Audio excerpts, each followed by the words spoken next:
Should trans women be allowed to use female changing rooms, women-only swimming pools, domestic violence refuges? The issues are causing rows about rights for trans women. I can see how passionate you are and how it seems that you're afraid almost of trans people or trans women. No, I'm not. No, I want to clarify that before we finish, because I am not afraid of trans people. We'll explore some of the issues this morning. First, though, it's estimated that about 1% of the British population is transgender or gender non-conforming. Yet rows about rights for trans people are some of the defining issues society is trying to grapple with right now. Some women, often radical feminists who are sometimes called TERFs, trans exclusionary radical feminists, believe that trans women aren't real women, can pose a danger to other women and therefore shouldn't be allowed into safe women-only spaces, for example, changing rooms or domestic violence refuges. Trans women say you don't need to be born with a vagina to be a woman. Often the debate is polarised, aggressive, offensive. We've tried to explore the issues in a sensitive and nuanced way. Rebecca Root, a transgender actor who stars in the BBC comedy Boy Meets Girl, reports for us.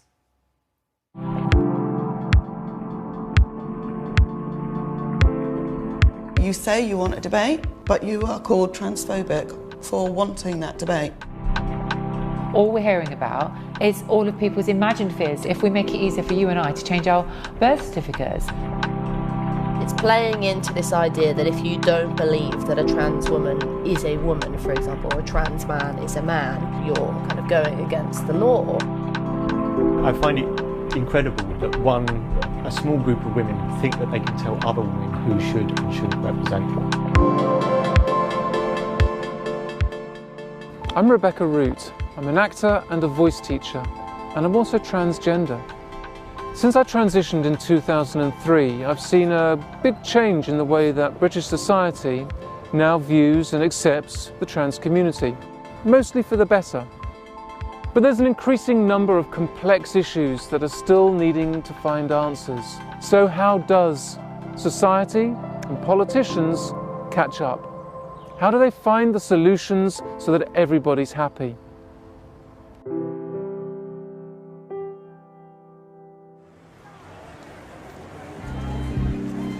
"41% of trans people in Britain say they have experienced a hate crime in the last 12 months because of their gender identity. The government is currently consulting on transgender rights, which has sparked a debate about how best to shape social policy for the community and push for greater equality. If you look at the way that institutions are built in countries, they're built around that dichotomy, that binary between men and women. This is how we've sort of been able to develop women's healthcare, right? Or how, when we think about prisons, we've created women's prisons and men's prisons because of an assumption about the different needs and challenges that these two genders face, right?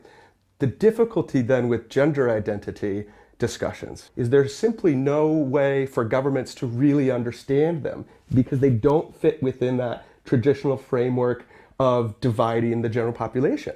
The UK government in particular simply doesn't see transgender people. And when I say doesn't see them, I don't mean that they don't know they exist. They certainly know they exist. Some of the women raising concerns about these issues say although they just want an open discussion about them, they're being silenced. Pilgrim Tucker is one of them. You say you want a debate, and there's no possible debate to be had, but you are called transphobic for wanting that debate. A lot of people are saying is there are very significant differences between trans women and people who are born women, both biological, and on the basis of that biology, on the basis of their different anatomy, how they're treated in society, and their experience of the world, that needs a lot of careful thought. So let's slow down and really talk about why women might feel cautious about having trans women in their spaces, places where they will feel vulnerable I remember that when I was transitioning, in an attempt to lose some weight and get myself into shape, I joined a gym. I know that I felt just as vulnerable in a female changing room, and so far as feeling the scrutiny of other women's eyes. As I sort of walked in my swimming costume, I always used the cubicle to get changed inside, and I would never use a communal shower. I can see how passionate you are and how it seems that you're afraid almost of trans people or trans women. I'm not. No, I want to clarify that before we finish, because I am not afraid of trans people. What I said to you quite clearly was women have very well-grounded, valid reasons to be cautious of men, both from their personal experience and both from the facts of the statistics. But I am not afraid of you. Did you ever get the impression I was afraid of you? I don't think you did, and I don't think there's anything I've said. We're not in a changing room here. I don't think there's anything I've said to make you believe that I'm afraid of trans people at all. What we spoke about was the prevalence of male crimes towards women. Okay? And my explanation was that is why women are cautious of trans people. The way in which transgender people are legally recognised is an issue the government is currently consulting on. Today, anyone who wants to legally change their gender in the UK has to apply for a gender recognition certificate. Many don't, because they feel the process is long and demeaning. To qualify, trans people don't need to have had surgery but must have lived for 2 years in their preferred gender. One way of doing this would be to let people self-declare the gender they choose to live in without the need for medical evidence or proof. We've set out plans to reform the Gender Recognition Act, streamlining and demedicalising the process for changing gender, because being trans is not an illness and it shouldn't be treated as such. Those that campaign for the transgender community, such as Paris Lees, argue that self-IDing is the next step in acceptance. I think that the moral panic that we're seeing at the moment isn't really about the Gender Recognition Act, in the way that the really undignified public discourse around gay marriage wasn't really about gay marriage. You know, it was just an excuse for people to vent really ugly homophobia. There's going to be no such thing as a woman, and anyone will be able to walk into a toilet and it's going to be the end of the world. And it's nonsense. All we're hearing about is all of people's imagined fears about how it's going to be the absolute end of the world if we make it easier for you and I to change our birth certificates. And it's misplaced discourse. But self-identification isn't something everyone agrees with, like journalist Ella Whelan. I'm opposed to the government's new kind of fascination with intervening in relation to GRCs and self-ID. I think that in a society we can accept that when somebody says, if somebody came up to me on the street or I was working with them and said, listen, I want you to call me Bill instead of Billy or whatever, then as a generous and understanding person I'd say sure. And I think most people get on with that, and there is not a need to over-legalise this issue, I think. So why is there a debate? Well, because nobody has, as far as I can tell, nobody has called for this. There has not been a mass trans activist or even transgender person's movement to call for these kind of law changes. I think the suicide statistics are fairly in our sort of favour, if you like.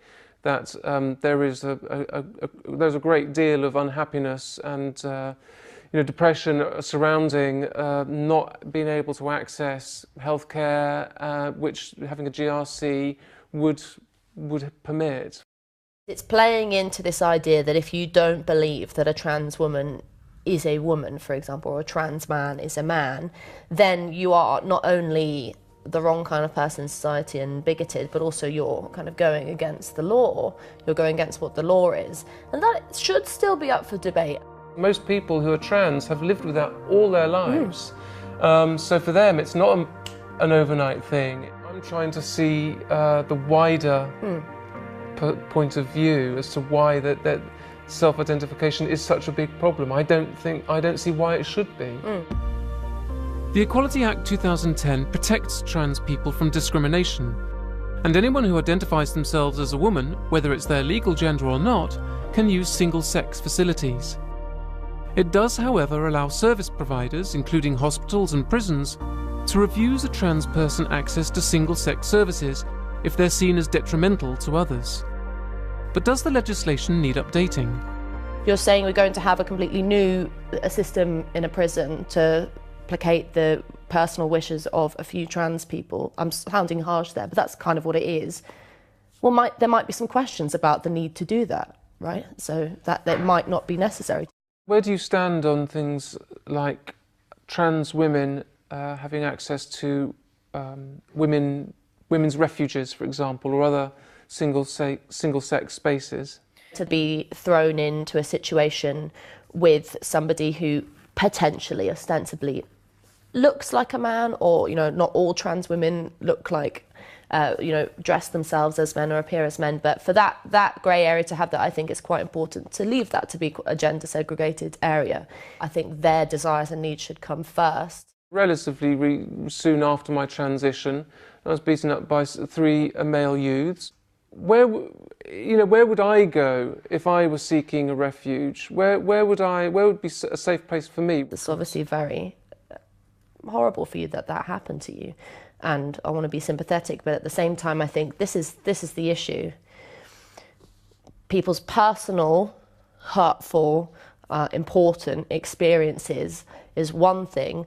The political question of whether or not we deem women-only spaces, especially in relation to rape and violence, are important, should be kept as separate as possible, because the problem is anecdote and personal feeling, though important and personal, often trumps the political question of what actually are we talking about here in terms of policy, law.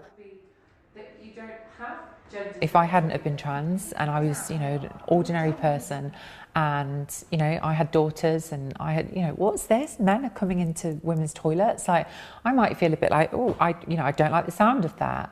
So I do think that there are people with, legitimate concerns who just don't really know what's happening, or they're confused. I think that there is a very small but vocal and dedicated group of people who have a visceral prejudice against trans people, who are exploiting people's ignorance and confusion. It's playing on people's visceral prejudices, and actually there was no evidence that gay people would harm children by by having gay teachers. There's no evidence that children adopted by same-sex couples are any more likely to, be in danger. And I think that it's really irresponsible that people are whipping up this fear against us based on zero evidence. It's not a debate, and I find it really offensive that it's framed as a debate. Hatred and prejudice against trans people, it's not of a debate. The issue of trans women in politics is also making waves. A group of Labour Party members have set up a crowdfunder to try and stop the Labour Party allowing trans women being selected for all-women shortlists for their candidates. Pilgrim Tucker has put her name to the campaign. Coincidence of things that together that have caused all of these problems and caused all of this antagonism, combined with the fact that women in the Labour Party really genuinely feel they haven't been listened to. And that is because these proper, usual, normal processes we haven't gone through those. So, I think whatever issue it was, if you're suddenly expected to accept something with no debate, no proper evidence, no rational discussion, feeling like you're being called a bigot just for asking for that discussion, I think whatever legislation that was, whatever social issue that was, it would get people's backs up. Dr. Heather Peto is a trans woman and was selected by her local Labour Party to be on the all-women shortlist for Rushcliffe and Melton. I find it incredible that a small group of women think that they can tell other women who should and shouldn't represent them. Who are they to say who represents women? If the membership wants to select me, they'll select me, and if they don't, they don't. With the shortlist system, there will be plenty of women who can stand and they will be from a diverse background. So I don't actually stop people from standing. The selection list could be 6, it could be 5. It will be up to the local selection committee how many people stand. And it is for members to decide, and they will want to. And I'm as valid a woman as any other woman. It's just, you know, I've had a bit of a different journey getting there. Dr. Pito showed me the constituency she is keen to represent. Although she says people are largely supportive of her standing, not everyone feels the same. I've been bombarded with nasty social media posts and the emails in my inbox about sort of like abuse, basically, and you can't categorise it as anything else, for standing on a women's shortlist and for being Labour's transgender officer. I had one of these doors which I knocked on, and I was out with a group of other Labour canvassers, and this guy took a dislike to me. He chased me down his pathway. Do you think that response of being chased like that was because of your political leanings, or was it more maybe because you're trans? I mean, from what I hear, you know, it's not that common to get chased. I think it was because I was trans. Right. But I think, you know, the person was just an angry person.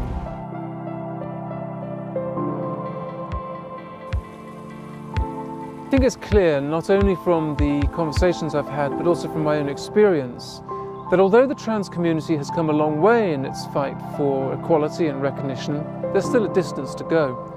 And if modern Britain is to find the answers and shape policy around them, then understanding and respect is key. Rebecca Root, more after 10 o'clock on this. A couple of your messages. Michelle on Facebook, as a survivor of domestic violence, I'm totally shocked that trans women care more about their rights than they do about the fears of women who've been beaten and traumatised by men. Survivors of DV often have PTSD for years, and someone who pushes their unwanted presence onto a survivor just to prove a point needs to look very closely at their real intentions. This from Emma. Women's refuges should be exempt from accepting trans women. I was in a refuge for 7 months last year and I needed a women-only space to feel safe. Stevie says, though, they are scared of trans women. If a man goes through the transition to become a woman, then once they achieve this life-changing journey, they should have society's support and be allowed to live as a woman. They are women and should be treated as such. Thank you for those. Do keep them coming in. It's this email from Jane. It is clear to me that the trans women on the show are real women. They fight other women instead of complaining to men, who are the real root of the problem. That's why the patriarchy isn't going away, women fighting each other. This tweet from Spoons. Trans activists are quick to judge people on their lack of understanding and caring towards the feelings of trans people, while simultaneously dismissing out of hand the thoughts of those who have concerns about shared spaces. This from Kate on Twitter. Trans women are women, and that should be the end of it. Survivor or not, no one should exempt from the blatant transphobia of insisting otherwise. And Rebecca says, totally support the trans community in the fight for equal rights. However, I oppose transforming an identity by hijacking and engulfing women's rights. Stop silencing those born women with the transphobic label. Slow down and converse. Take pride in forming your own identity. Do you get in touch with us through the morning? Use the hashtag Victoria Live. If you're texting, you'll be charged at the standard network rate. Good morning. In most of our lifetimes, we've seen public attitudes shift on racism, homophobia, and most recently on sexual harassment. Another defining issue of our time is what rights should be afforded to transgender people, and in particular, trans women. The Equality Act 2010 means transgender people can't be discriminated against. But public policy hasn't really yet caught up with how to ensure that happens when it comes to things like which toilet or changing rooms trans women should use, which prison they should be sent to if they commit an offence, whether they should be allowed in women's-only refuges. The debate can be heated and polarised. We've tried to take some of the heat out of it and asked Rebecca Root, a trans actor, to report for you. We brought you her full film earlier. Here's a short extract before we have a conversation about this.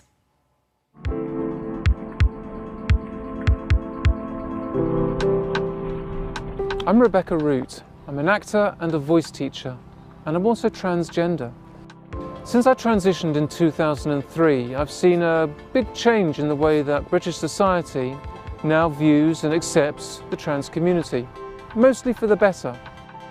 But there's an increasing number of complex issues that are still needing to find answers. So how does society and politicians catch up?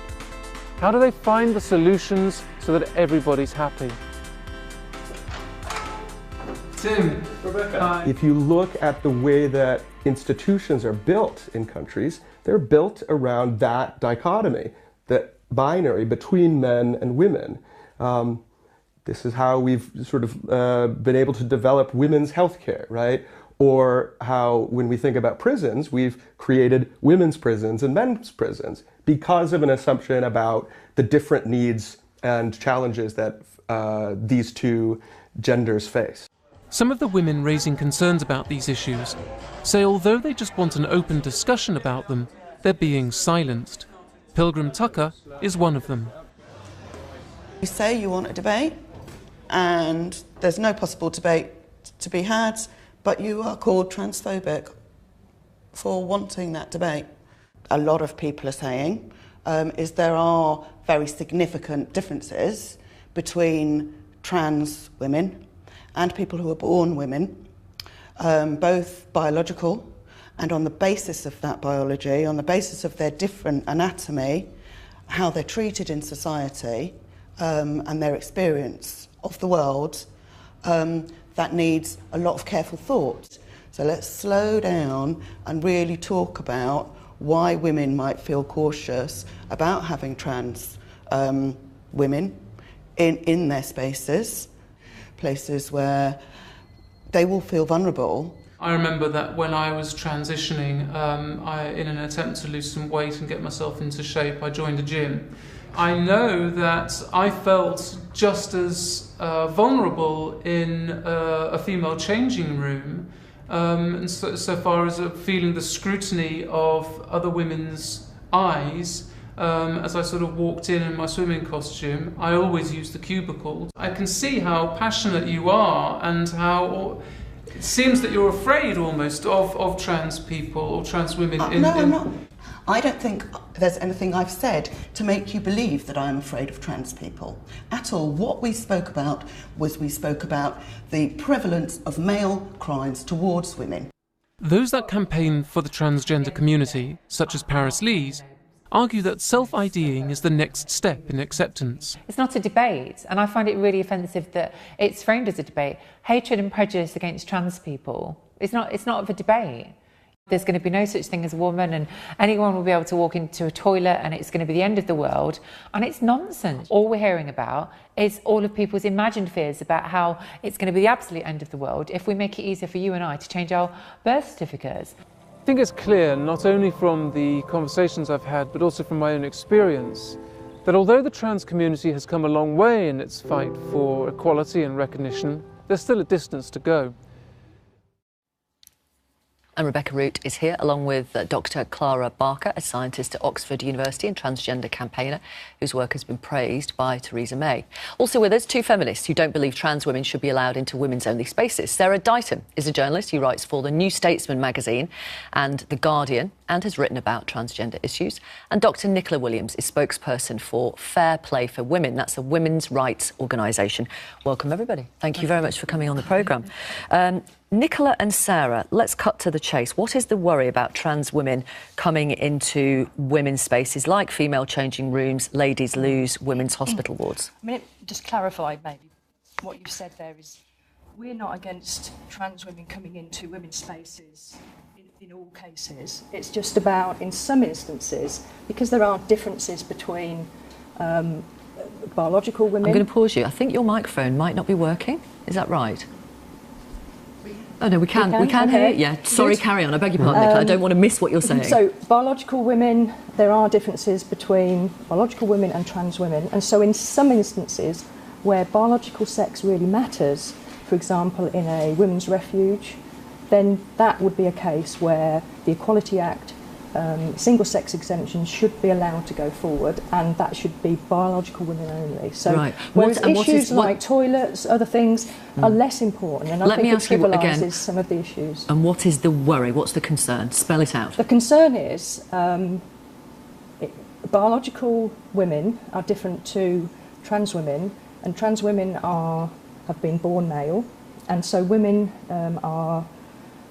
need to be reassured about that if trans women come in, because although we all think about transsexual people having operations, but actually the majority of transgender people nowadays actually still retain a penis. So these people are biologically still male, despite identifying as female. I'm going to ask Sarah, because I still don't know what the worry is. One of the big worries is the potential for exploitation. So if you move to a model of self-identity, the idea within self-identity is that you are a man or a woman because you say you're a man or a woman, and no one else has got the right to question it.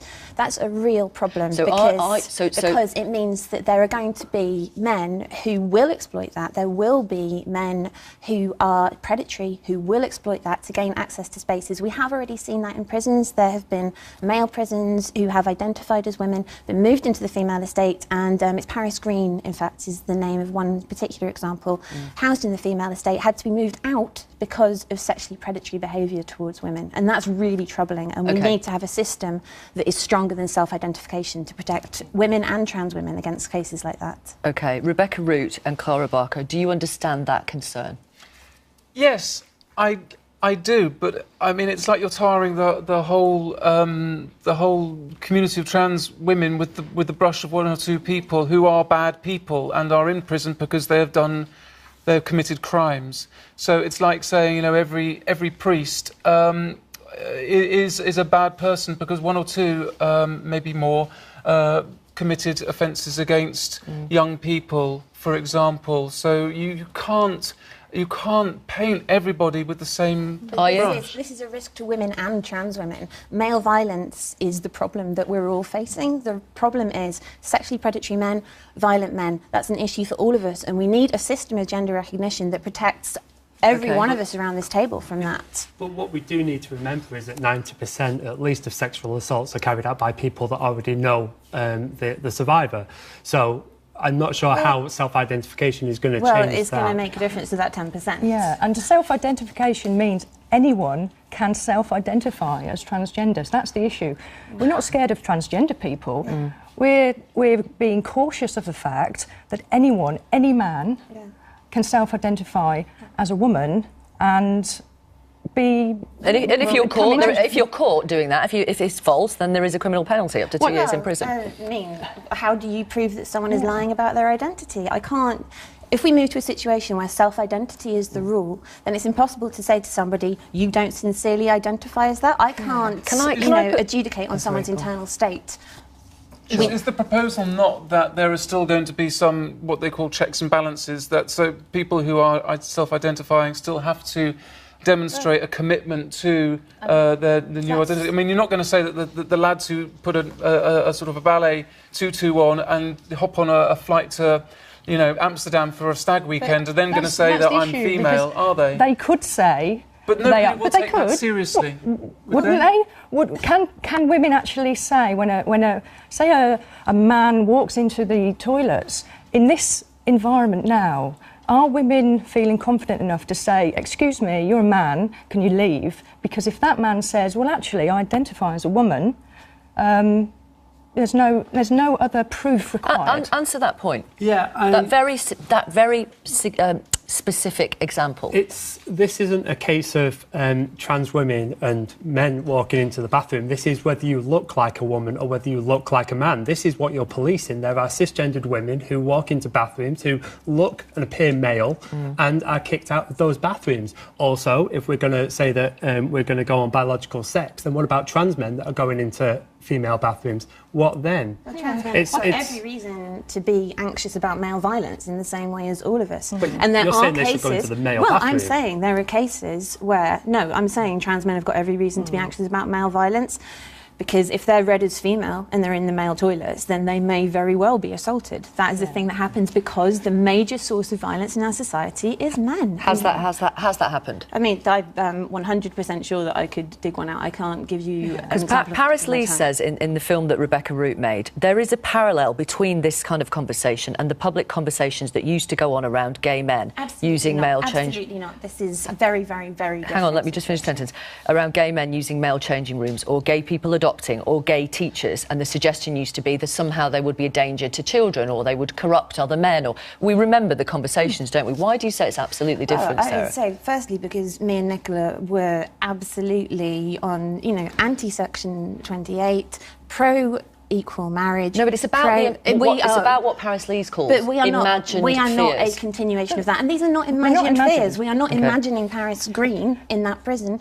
We are not imagining the cases where men have, maliciously gained access to female spaces. Here's a really good real-life example, OK? So Girl Guides now allow boys who identify as girls to join the Girl Guides, OK? So that means that a child-born male, clearly with a penis, would be allowed to sleep overnight with girls. And there is a safeguarding issue there. OK, that is not an imagined fear. No matter what we call them. Yeah, but I think you're kind of doing the Girl Guides a disservice by not assuming that they're going to be doing risk assessments on these things. I do a lot of youth work, and we risk everything. We risk assess everything. Right, but my question is that an imagined fear or is that a real fear that you understand? I mean, I've got an 11-year-old daughter. I was asking the question, sorry. But then you're assuming that 11-year-old trans girl is actually a sexual predator. No, we're assuming that there may be natal males who, I don't know, I can't adjudicate on someone's internal state, but I know that when I was a teenager, there were natal males in my class who exhibited really disturbing behaviour. Okay. How are we going to protect from those kinds of natal males exploiting this loophole? The issue here, though, is that parents are not... laugh at this.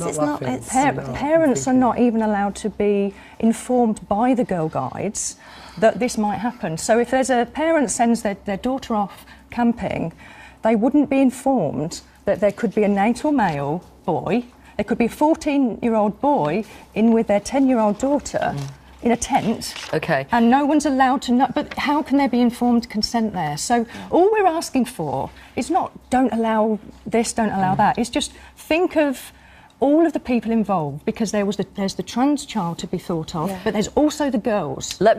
Most of the messages we've had from our audience are to do with domestic refuges. Miranda says, I feel very strongly that trans women should not... Oh, sorry, this is about all women shortlist, having said that. But Miranda says, on all women shortlists, I feel very strongly that trans women should not be on all women shortlists. I'm not transphobic. I don't care what anybody does to themselves, how they present themselves, what they call themselves. I totally accept them in society, but they're not women, never will be. A woman is a person who has a womb. I will never accept a trans woman as a real woman, and therefore they would not be eligible to run as female candidates. I would have no problem with them running as trans candidates. What would you say to that, Rebecca? Does that then mean that people who've had hysterectomies can't stand on all women shortlist if they need to have a... No, I think that's very different. I mean, natal sex matters. Being female matters. If you talk about, the reason we have women-only shortlists is because there are things that happen to women because we're female that make it harder for us to have careers in politics. Okay. There is sex discrimination. Just let me read this tweet from Pam. This is about refugees. If a trans woman is in the unfortunate position of needing a women's refuge, it's because she's a woman, not somebody pretending to be. Harry says, I have no problem with transgender women, nor indeed with anyone who does not identify as specifically male or female. I can, however, understand that some people might feel uncomfortable in changing rooms or toilets, particularly if the person has yet undergone full reassignment surgery. I'm going to bring in Emma, who got in touch with us, one of our viewers right now, Emma Carnier in Blackpool. She was in a refuge, a domestic violence refuge, last year for 7 months. And Emma, what's your own view? Hi, shouldn't be in a refuge. It should be a safe space for women only.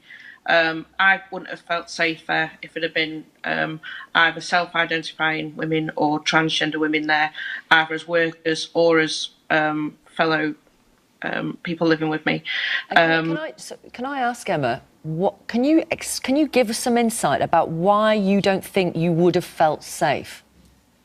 Partly. But also, I needed that women-only space. They understood what I'd been through, and I needed to feel safe. And I wouldn't have felt safe if it had been somebody there with a penis. I would not have felt safe at all. Clara, how do you react to that? I mean, it's a valid concern. I'm not going to say that this isn't a valid concern, but this is all about whether you look male or whether you look female at the end of the day. Chances are that trans women aren't going to be flaunting their anatomy in front of you in a refuge or other. And so it's whether you look at someone needs and you their look anatomy male. flaunting. People can be perceived as male. You know, I mean, and people are very much, good at doing that, being able to spot. Much broader. So this boils down to, do you look male or do you look female? But that does, it does matter, do you look male, do you look female, because it's so socially relevant in our society. You know, how we treat people depends so much on whether they're male and female. The fact that... let me ask Emma then. So let's say there is a trans woman. Let's say a trans woman was in the refuge that you were in, and they looked like you, but they had a penis. You knew that. Would you have felt unsafe? Yes. Just because I don't trust any men at the moment. So that would have made me feel unsafe. Because to me, they're not a true woman has menstrual cycles. You know, it's different. It's like a sort of a separate. They're not male. They're not female. They're transgender. Rebecca, why don't you talk to Emma and tell her why that's offensive for you to hear that? My mother doesn't. You know, she doesn't have a menstrual cycle. You know, so but she's a natal female. But she in the past. Yeah, but you were talking about the present time, and do you know what estrogen cross-hormone sex therapy, hormone therapy does to the libido of a natal male? You know, we don't know whether someone would necessarily be on estrogen therapy because it's self-identity. Yeah. So we don't know whether... No medical treatment is necessary. Yeah. Simply identifying yourself as female would be all that would be required to come into that women's refuge with Emma. OK, I want to ask Clara and Rebecca, legitimate questions raised by Emma, would you say, for example? And often the worry is that if a person does raise what might be considered to be a reasonable or legitimate concern, they are immediately described as transphobic. Do you agree that that happens, first of all, Clara? And what can we do about that? It can happen, but I think it's a two-way street. I think that any arguments that trans women make are also shut down, and if there was a word equivalent to transphobia, it would be used towards trans women. That's also fair, is it, Sarah? I think it's so important that we actually do have conversations like this, and it can be an enormously febrile discussion, and that's of no benefit to any of us because, you know, like the constant theme that we've been coming back to is that the issue that we're all trying to contend with is male violence. And for example, in terms of refuges, the women's movement did extraordinary work, 70s, 80s, establishing refuges. That is information and learning that's all there for trans women, trans people to learn from in terms of establishing your own specialist services. Actually see, you know, there are things that trans people experience that I will never experience, and the services you have should respect that. Yeah, I mean, I don't think anybody in the trans community is saying that there shouldn't be spaces that protect vulnerable people of whatever gender they are. I mean, I think that if a situation were to arise where somebody felt threatened, then I'm sure the people who operated that place would investigate and say, OK, this person has, until yesterday, been sporting a big bushy beard and sort of, you know, rocking up as Jack at the shop, whatever. I will also say that, you know, I've talked to a few people that run rape crisis centres, and they do. I mean, they want to help everyone. You're saying we should have trans-specific services, but they're actually already under capacity for the services they can provide to a single gender. It's such a heinously under-resourced sector, so the increasing pressure to provide gender-neutral services is even worse. I mean, it means that... Sorry, Sarah, I didn't mean to interrupt, sorry. I wanted to ask a final question. Do you think there are people who are transphobic, who are exploiting ignorance in order to whip up fears? I think there are definitely people who are transphobic and who do not want to, who wouldn't want to have the kind of conversation that we've had here, who wouldn't want to acknowledge the risks and the dangers that you face as trans women. And I want absolutely no part of them. I don't think that that kind of hatred has any place. I really think that we should be working together to address how do we all address male violence in a way that approaches all of our specific situations. It's about balancing the rights, isn't it? Yeah. You know, transgender people need to be free from discrimination. Women, females do. You know, all of the different categories need to be balanced, and it needs to be fair. So we're just asking, because I think the women's voices have been silenced really up until now, So we're just asking to be able to be heard. And not to be not to be told that we're transphobic, because this is a great environment today. This is unusual to have two women and two trans women here, and so this is a great start. You know, we can start talking, because you know, nobody wants to take rights away from anybody. I mean, the way Nicola articulated that, then she used women and trans women. Is that okay? Well, I mean. Yes, I mean, speaking personally, I'm not going to nitpick over my sort of the labels that we assign people. I mean, I'm happy to be called a trans woman. I'm equally happy to be called a woman. You know, it doesn't. But some trans women would take great exception. But I mean, the thing is, what I welcome about this conversation and the opportunity to make the film is that I had some very considered conversations with people from both sides of the fence, if you like, and that's what I welcome in this forum, this conversation, was that it was nuanced and it was considered and respectful. And it's when on social media people really get het up and get hot under the collar. You know, that's when you sort of think, look, let's just talk. Can Those we? aren't the true voices of women. You know, it's people like us that just have common sense and to be reasonable, really, and to share rights. That's what we're asking for. I'm going to pause. Thank you very much. Really appreciate it, all of you. Thank you very much for coming on the programme. Thank you.